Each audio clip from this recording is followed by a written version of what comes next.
Hello, this is blog number 7, The History of Sex.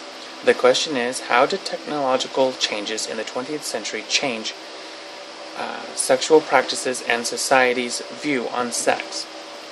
Well, the first thing that the film talks about is film, and how the movies were treated as sex education because Anthony Comstock has taken out all pamphlets or documentations or medical books that talked about sexual education. So this is all they had. There was nothing else that they could do. So there was actually the introduction of the first stab film in the beginning of the 20th century here.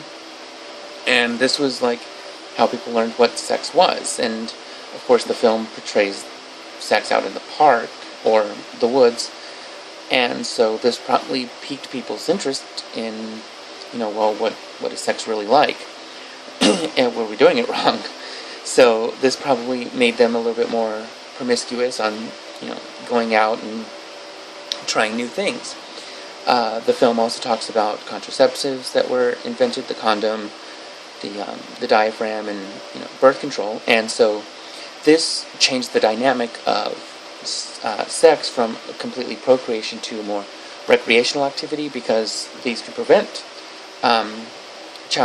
pregnancies, so it could be more pleasurable with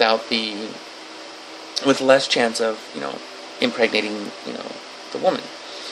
And so later on through the years, pornography was brought out, and even though multiple times prohibitions would stop pornography, it still came back, and there was still a way to get a hold of it. Like with anything that's illegal, there's always a way to get a hold of it. So I think that the technologies of the 20th century gave people a more wide audience of what was going on and what sex was, and that's probably why it boomed in the 20th century, where sex was more of an enjoyable act rather than just procreation. All right, that is my little take on this film. Comment below, and I'll see you all in class.